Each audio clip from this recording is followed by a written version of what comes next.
pengadilan Pancasila ini. Benar. Artinya Tuhan biarkan saya.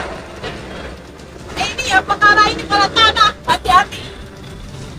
Hukum karma, cepat atau lambat pasti berlaku. Kamu punya anak loh kamu, Yan. Lihat Kamu aja. yang punya anak, Yan. Lihat aja. Cepat atau lambat Kita rakyat kecil jangan dipermainkan. kamu menyengsarakan Kita nggak pernah melawan hukum. Tuhan akan menyengsarakan keluarga kamu. Rencana sita eksekusi dan konstatering atas tanah dan rumah milik Endang Murtiningrum di Kelurahan Singonegaran, Kecamatan Pesantren, Kota Kediri, Kamis 2 Maret 2023 oleh tim dari Pengadilan Negeri Kota Kediri, diprotes oleh pemilik rumah Endang Murtiningrum dan keluarga karena putusan pengadilan dinilai tidak sesuai dengan kenyataan di lapangan dan tidak adil. Saat petugas dari Pengadilan Negeri Kota Kediri datang, Oke, kita lanjutkan pembicaraan kita, Mas Eko. Ya, Masih terkait dengan sengketa lahan milik Endang Murtiningrum, penjual rujak warga Singonegaran, Kota Kediri, Jawa Timur, yang dikalahkan, oleh pengadilan.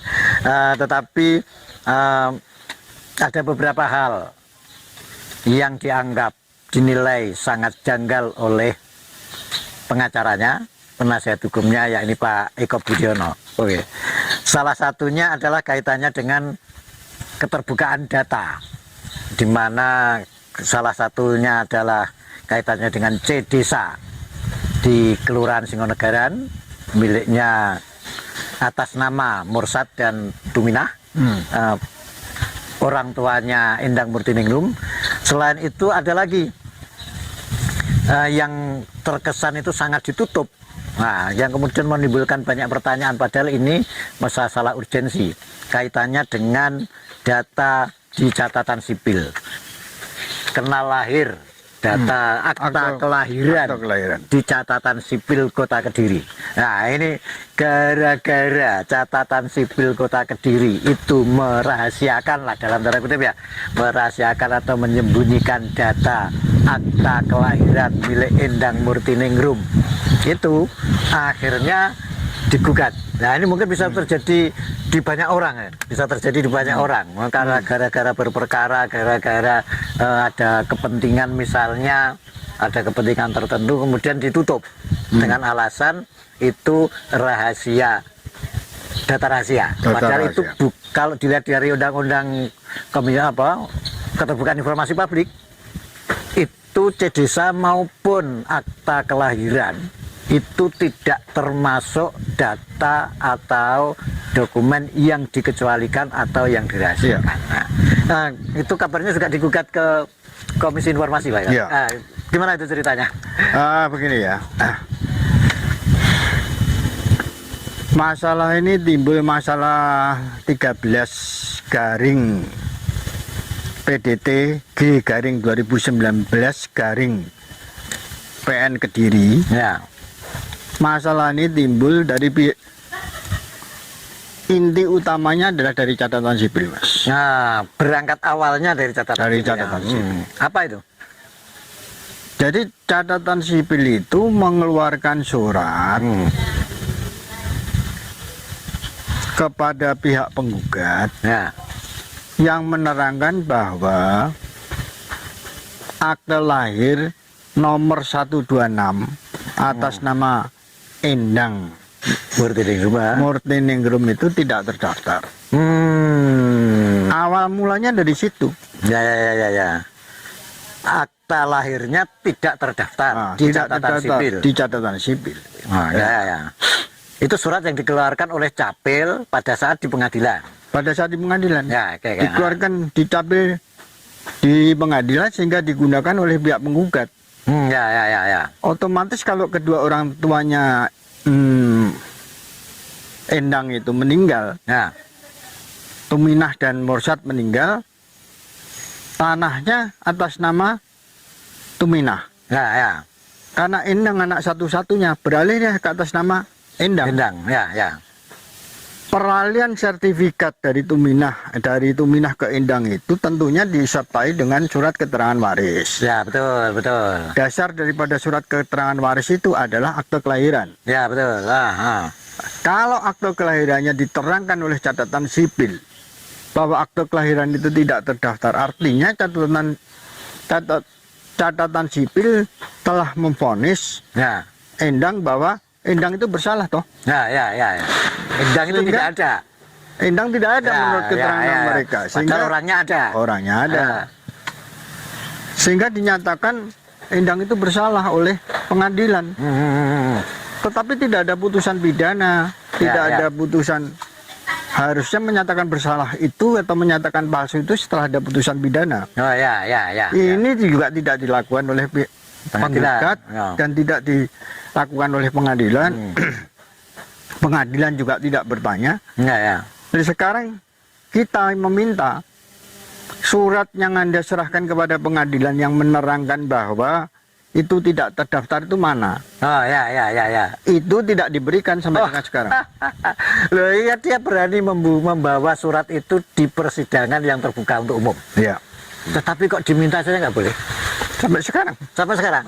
Kita kirim surat kemana-mana tidak bisa, akhirnya Ya. kita gugat juga ke Komisi Informasi. Ini ya. sedang berjalan ini. Nah, gitu ya. Tapi ada nggak menurut jenengan nama Endang itu di catatan sipil? Loh, ini suatu keanehan. Ya. Surat keterangannya catatan sipil, Di pengadilan. akte kelahiran ya benar Ya. di pengadilan, akte kelahiran 126 tidak terdaftar. Ya. Tetapi tim kita pernah datang sendiri ke catatan sipil. Kantor catatan sipil. Ya. Kalau dilihat di bukunya dia Ya. tahun 1984, 1984. Nah, buku 1984 ya. nama Endang tidak ada. Ya. Tetapi kalau kita melihat bukunya dia yang sudah kuno, Ya. 1971, 1971 ya. nama Endang Multanium ada. Oh, artinya ini kira-kira semacam buku induk. Buku induk 1, buku induk 2 begitu ya. Terus? Ya. Di 1971 itu ditulis nama Endang Multanium di kotain merah. Di nomornya juga 126. 126 gitu ya. Ya berarti kan kalau sudah tercatat di 1971, di 1984 ya memang tidak dicatat lagi toh. Menurut keterangan mereka adalah peralihan dari buku yang lama menjadi buku yang baru. Oh gitu. Ya, terus yang, Yang memerintahkan menghapus itu siapa? namanya Endang itu siapa? Nah, pergantian ini tahun berapa dilakukan, Mas? 1984. 1984. Nah, 1971 ada jelas ada. Ini kan baru lahir. Ya. 1984. 13 tahun umur dia. Ya. Nah, ini kalau misalnya katakanlah kalau dokumen itu ya. Kalau yang lebih lama logikanya mestinya lebih benar. Harusnya lebih benar. Ya, lebih benar. Itulah yang benar mestinya kan begitu. karena- Kalau yang baru mungkin saja kan ada apa itu namanya orang kemudian mengubah atau kemudian orang menyembunyikan atau orang apa begitu. Karena dulu catatan sipil memang sering mengeluarkan akta-akta yang tumpang tindih, Mas. Oh gitu.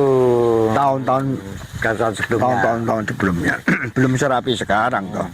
Kalau misalnya ternyata dalam suratnya di pengadilan itu catatan sipil menyatakan bahwa nama Endang itu tidak tercatat, tetapi secara Akte kelahirannya faktual tidak terdaftar. akte kelahirannya tidak terdaftar, tapi ternyata pada 19 di buku induk 1971 itu ada. Bisa saja kan kemudian catatan sipil itu dianggap atau kemudian dinilai atau ada indikasi catatan sipil melakukan kebohongan publik. Bisa. Katakanlah berbohong di depan pengadilan kan begitu ya, bisa jadi kan? Dia kena undang-undang keterbukaan publik, dia harus memberikan data, sinonget negaraan maupun catatan sipil. Ada lagi undang-undang perlindungan data pribadi. Tahun 2022 kan, Ya. 22 atau 23. Ada undang-undang yang tahun 2022 undang-undang perlindungan data pribadi. Ya, Jadi ya. itu juga bisa menjerat mereka. Yang paling berbahaya mereka memberikan keterangan palsu. Ya, Itu jadi. bisa dipidana. Kita bisa pidanakan mereka catatan sipil karena memberikan keterangan palsu. Oh, ternyata di bukunya ada. Kok di Kalau pengadilan tiba-tiba- mengatakan tidak ada? Mengatakan tidak ada. Kalau mereka mengatakan akte lahirnya palsu, akte yang asli yang mana? Ya. Uang semua yang tanda tangan di situ pejabat pada saat itu. Ya. Kalau mereka ngomong Endang yang masukkan, aktenya diterbitkan tahun 84. Ya. Pada tahun 84, Endang usianya masih 13 tahun. Ya. Enggak masuk logika plus. Ya. Oke. Artinya memang di dalam kasus ini banyak kejanggalan lah. Banyak kejanggalan. Oke. Gambaran umumnya ya kan, kalau kemudian seperti ini situasinya, kan ini juga bisa terjadi kepada siapa saja. Loh bisa kalau itu diterapkan begitu terus dengan catatan sipil. Ya. Oh iya, itu Masyarakat rusak loh. masyarakat tuh jebol kabeh, Mas. Kita cukup lihat aja. Lihat jenengan mohon maaf umpamanya kita lihat jenengan anak tunggal, Ya. punya ayah dan ibu. Ya. Saya tunggu aja. Setelah mohon maaf orang tuanya meninggal dua-dua, saya tunggu di BPN di mana begitu sertifikatnya diganti. Ya. Tentunya jenengan kalau ganti kan gunakan akte lahir salah Ya, satunya. betul. Menyatakan ayah ibu memiliki ahli waris jenengan. Ya. Dasarnya akte lahir itu. Ya, betul. Di balik nama sertifikatnya. Saya main ini seandainya. Seandainya ya, betul. Seandainya bukan saya menuduh catatan sipil. Ya. Saya ke oknum catatan sipil. Salah satu oknumnya, tolong dibuatin ini bahwa sertifikat atas nama jenengan tidak terdaftar. Ya. Buat sama dia, ketik, dibawa ke persidangan. Hakim pasti memutuskan akte lahirnya palsu. Ya, Sertifikatnya akan dibatalkan. Ya kok enak amat lek ngono. Lek ngono kabeh. Menyatakan palsu, menyatakan tidak terdaftar terus sembarang-sembarangnya bubar negara ini. Ya. Oke. Itu termasuk kan pembatalan ini yang sangat sering terjadi di mana-mana kan. Pengadilan negeri membatalkan sertifikat ketika terjadi gugatan. Nah, mungkin sama dengan serupa dengan punyanya Endang Murtiningrum ini. Itu sebenarnya gimana itu? Kan banyak informasi bahwa katanya yang kita dengar pengadilan itu tidak memiliki hak, pengadilan negeri tidak memiliki hak untuk memutuskan atau membatalkan terkait dengan sertifikat. Ya. Nah, kalau berkaitan dengan keputusan kepemerintahan, pejabat pemerintah, itu biasanya kan PT UN. Nah, gugatannya ke PT UN. Nah, itu gimana kalau sampai terjadi misalnya seperti Pengadilan dia tidak bisa membatalkan. Tapi dia menyatakan cacat hukum. Oh gitu ya? Tidak memiliki kekuatan hukum mengikat. Bisa dan itu dibolehkan. Nah, setelah dapat putusan itu, pembatalan sertifikat itu biasanya diajukan dulu ke PT UN. Dasarnya putusan pengadilan diajukan ke PT UN itu yang benar sebenarnya. Jadi kalau pengadilan membatalkan, dibatalkan sertifikat ini dibatalkan juga iso. Itu wewenangnya pengadilan.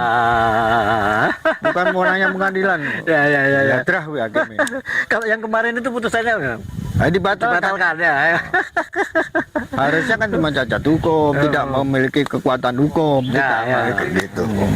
Ya, artinya itu seharusnya ada tindak lanjut ke pengadilan tata usaha negara. Iya toh, bukan diputuskan oleh kalau memutuskan katakanlah menyatakan cacat hukum atau setidaknya mungkin kurang sempurna atau apa itu bisa. Tetapi kalau membatalkan nggak bisa, bukan wewenangnya mereka, Mas. Nah, berarti kan ini informasinya juga gara-gara ini juga pengadilan para hakimnya dilaporkan ke KY. Nah, informasinya bagaimana itu?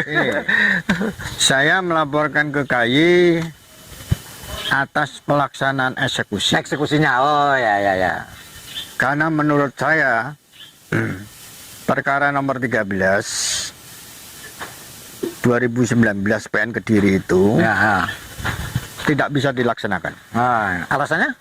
Artinya eksekusi tidak bisa dilaksanakan. Tidak bisa dilaksanakan karena amarnya itu isinya berbeda-beda, Mas. Ya. Ultra petita ngasih permohonan permohonan penggugat. Nggak, untuk penjelasan apa ultra petita itu mungkin di sebagian penonton Ultra nggak tahu petita ya. itu adalah majelis hakim tidak boleh memberikan putusan melebihi apa yang diminta oleh penggugat. Ya. Itu ultra petita. Jadi di dalam gugatannya mereka dalam perkara 13 yang diminta adalah 722. Ya. Tetapi yang 722 meter persegi. Ya. Yang dikabulkan majelis adalah 772. Nah, itu melebihi Kemana 50 ya, meternya? 50 lebih ada ya. Terus di dalam putusannya juga diterangkan batasnya dengan mursat. Dengan bukan mursat yang bertanya. Dengan lupa saya. Berbatasan dengan